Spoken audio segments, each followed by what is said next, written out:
Greetings, friends, and thanks for being here.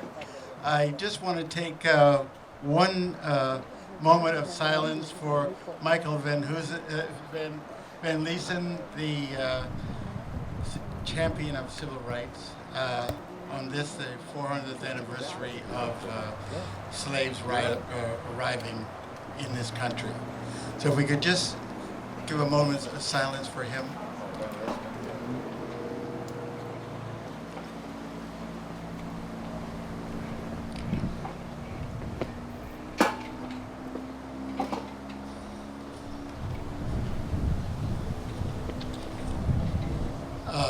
Thank you.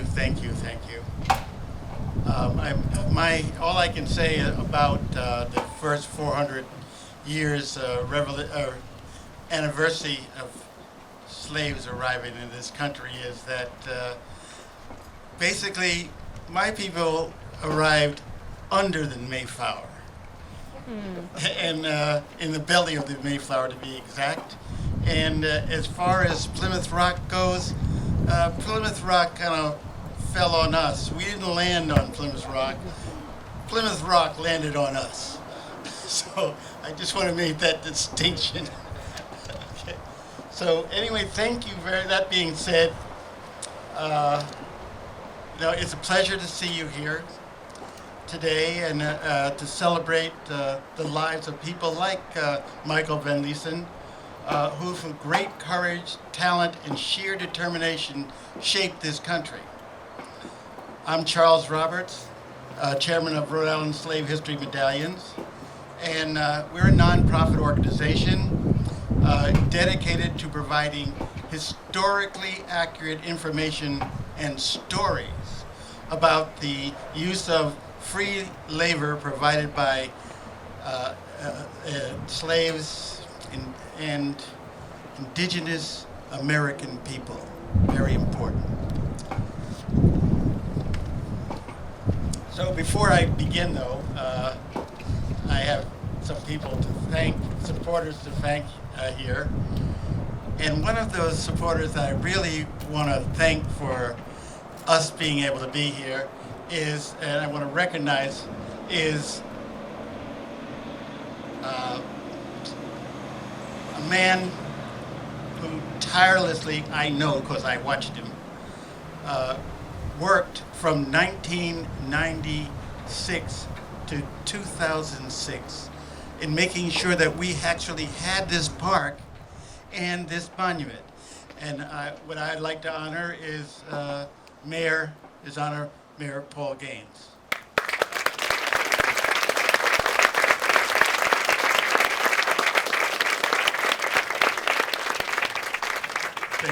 Thank you.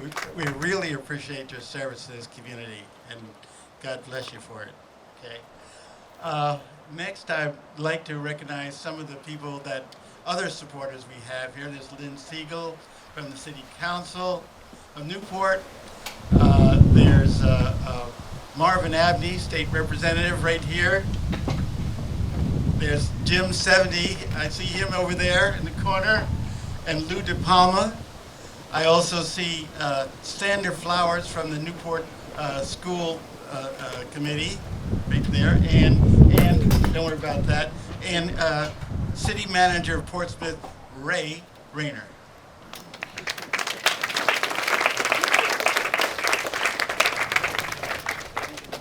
Yeah. Did I miss anybody? Yeah, Rep. Corbin. Huh?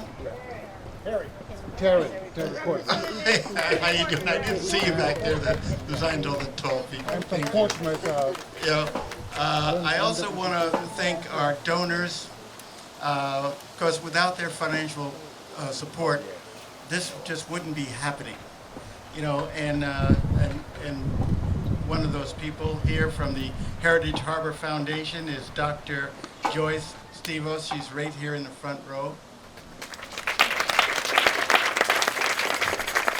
And I'm looking to see Adrienne Bonet. Is she here? She's from the Rhode Island Foundation.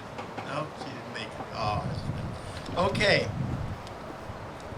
Then finally, besides thanking my wife, Margaret, who tolerates me and in trying to do these things. I work day and night. I wake up in the middle of somewhere and start writing things and then go back to sleep. And, so I thank God for her. She's an angel and a blessing to me. And finally, I want to thank the RISHM board and committee members, because without their help and support, none of this would have taken place. They also tolerated me. I'm an old soldier. And I call them the people of like kind, because they're people who are in support of a transformation, and this transformation that's going to be taking place just because this information is being put out there. So I'd like you to give them a hand.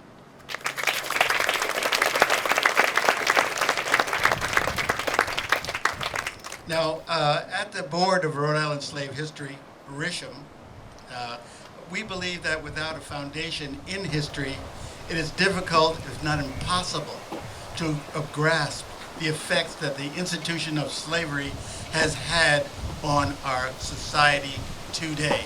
And I'm sure every time you turn on the newspaper, the news, you see it. James Baldwin said it best. History is not the past. It is the present. We carry our history with us. We are our history. So I'm a Newporter. My family migrated here since in 1889. And as a boy, I ran around playing in the common burial ground before I would jump off the pier at Van Zandt Pier to go swimming. Wild kid. Then as an adult, I explored God's little acre. And one day, I stopped and looked around me, and I realized that I was standing in a field of angels carved in stone. There was one stone carving, carved and signed by an enslaved African, Pompey Stevens, for his deceased brother, Cuffy Gibbs. Really affected me. Then I realized this, that if that enslaved African had not carved and signed his own work, we would have never known that slaves did this work, and we would have never had a record of it, of the first piece of artwork carved by a slave in North America. And it's still there. It's gorgeous. In fact, by signing his work, he transformed the narrative of American decorative art. The angel image that we chose was chosen for our medallion as a representation. It was an artist representation of the stone, because this stone is carved by a slave, for a slave, in 1768. Now imagine this, as I have. You're a slave in the 1700s, where you're considered as chattel, where having a family is not a privilege afforded to you because your family could be sold at any time. For me, carving of this soul effigy, think about it. This is the representation of your spirit leaving your body and entering into the heavens through the wings of angels. This was more than just an act of pure artistic expression. It was an act of defiance, where he asserted his personal identity as a human being in 1700. So I gathered a group of people of like minds together, and we decided to use the medium of art as a portal to give an audience a new way of seeing the history around them in a different perspective, like I had experienced when I was in Common Burial Ground. A sea of stone angels. Imagine this.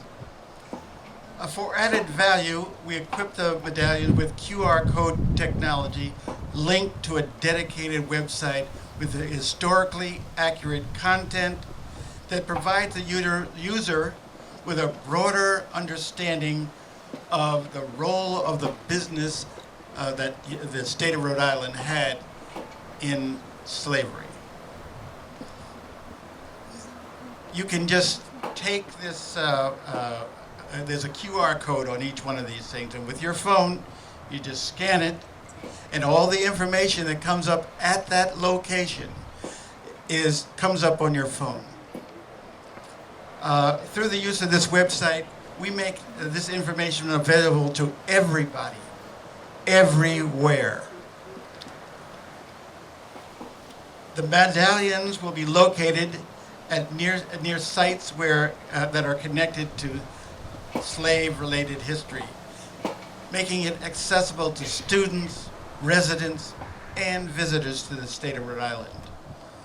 To date, we have letters of support for placing medallions at Linden Place and DeWolf Tavern in Bristol, the Stephen Hopkins House in Providence, Smith Castle, North Kingstown, the James Drexel House in Warren, the John Stevens House in Newport, and through the Newport Historical Society, we have the Old Colony House, the Wanton Lyman Hazard House, and the Great Friends Meeting House. These are all significant locations in this tapestry.